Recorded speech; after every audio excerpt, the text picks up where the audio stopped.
for a change, you know. Managed to put a few decent frames together, to my surprise. You all seem to play well against people who you respect. Obviously, I know you respect Moscow and everything. Was that a factor, do you think?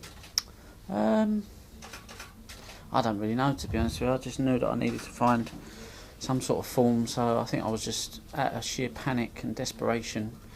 I was just trying to find a way to get the cue through and be able to put a few balls together, really, because I knew if I didn't, then I was definitely going to go home. And so I just think out of panic and desperation, really, that I've managed to find a bit of form, I think. At what point did it sort of start flowing out there in your mind? I wouldn't say it was really flowing. You know, I still had to kind of be giving every shot like a bit of thought. And when you're flowing, you don't really tend to think.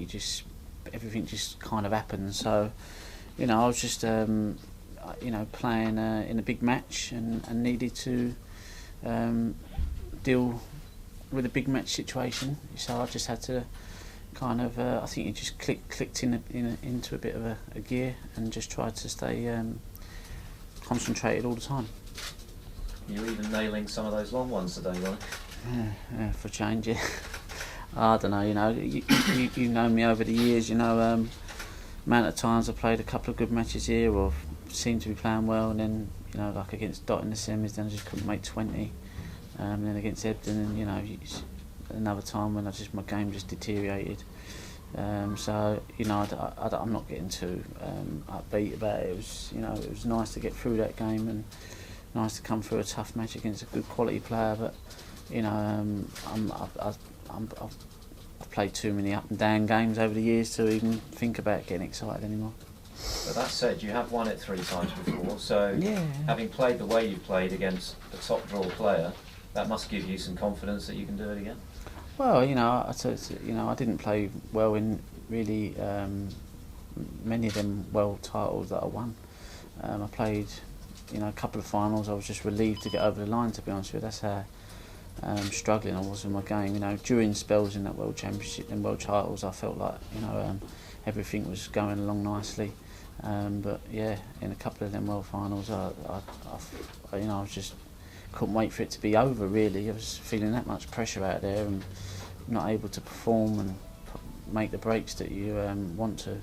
So you know, yeah. So I've managed to, you know, win tournaments, most of my tournaments, not playing well. So I know I can do it, but it'd be a lot easier on the nerves if I could find a bit of form and a bit of rhythm, and, you know, just kind of apply. You know, it'd be nice to just keep applying the pressure to the opponents. You know, when you're winning games, when you're just applying pressure to them, it makes your job a little bit easier. But I haven't been able to do that for a long time. But to be fair, I think the last 3 or 4 years, I've played better than I did in the previous 12 years. So I think that's why I was, you know, so it's not all doom and gloom, but still, you know, I'm still capable of throwing in a performance from don't know where, you know. Are you enjoying it?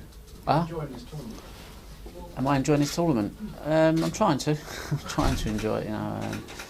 You know, I just got to just try and stay. You know, it's a big tournament. We all want to do well in this tournament, so, you know, there's a lot of nerves out there, and it's probably difficult to enjoy because of the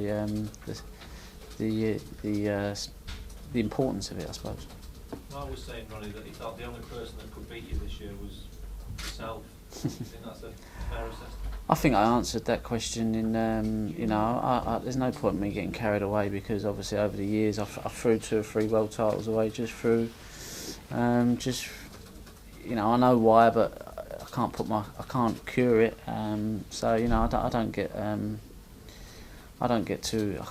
can't afford to let myself get confident. You know, I just have to hope and pray and not literally pray, but, you know what I mean, just hope and hope I get a bit lucky, and hope that at the right time I find a bit of form and kind of craft my way around, if you like. And yeah, so need a bit of luck, I think. That said, Ronnie, you tip Mark as being the informed player coming in here. I think you said you might have even made him your favourite. So having beaten him in good match must give you a bit of a boost.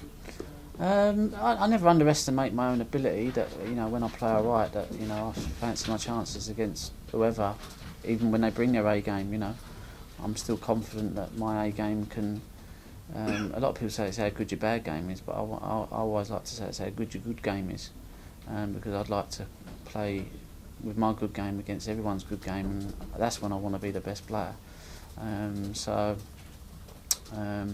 Like I say, I could never allow myself to get too confident, because I have spells where like I lose 6 frames out of 7, and you can't afford to do that at the World Championships. I might get away with it now and again, but yeah.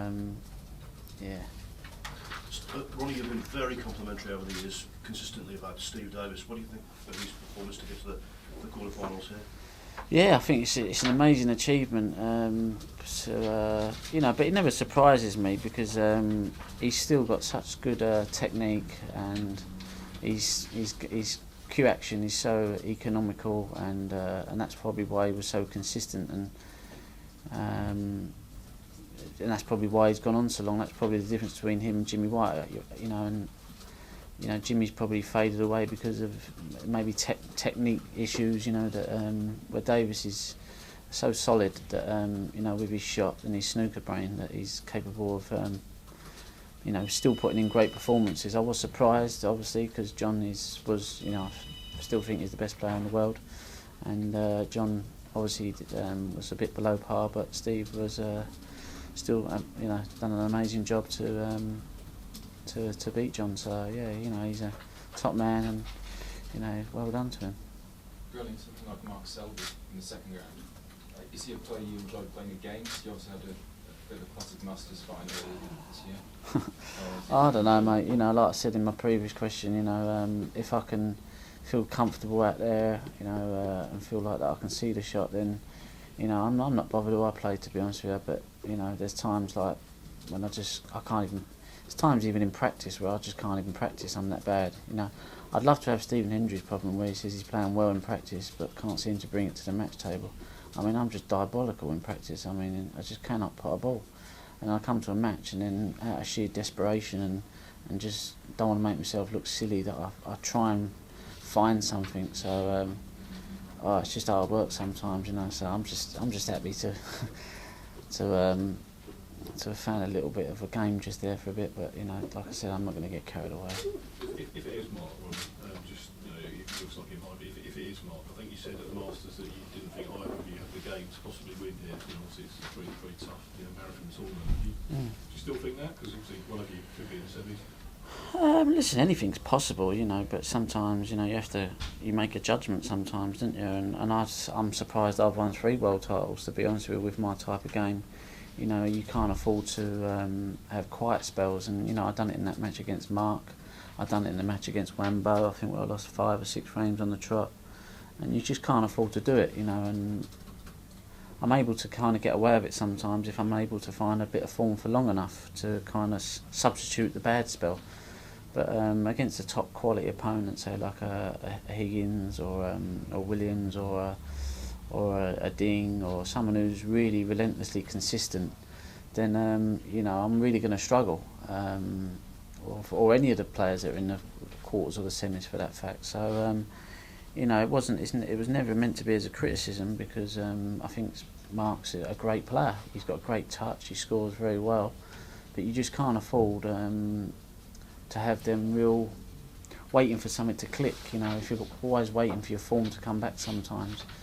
Too many cold spells, then this is a tough place to come, because if you go too far behind, then the pressure mounts, and then it's tough. So that was just my opinion, and I don't think my game's suited to winning the world title. I've managed to win 3. I think John Higgins's was, Hendry's, Davis's, but my game was never, I don't think, suited to the 17-day marathon. With my ups and downs, I'm right over best of 9, best of 11s. But get me over the longer ones, and you can be found wanting sometimes, unless you're consistent. Okay, thanks guys. Thanks, Ronnie.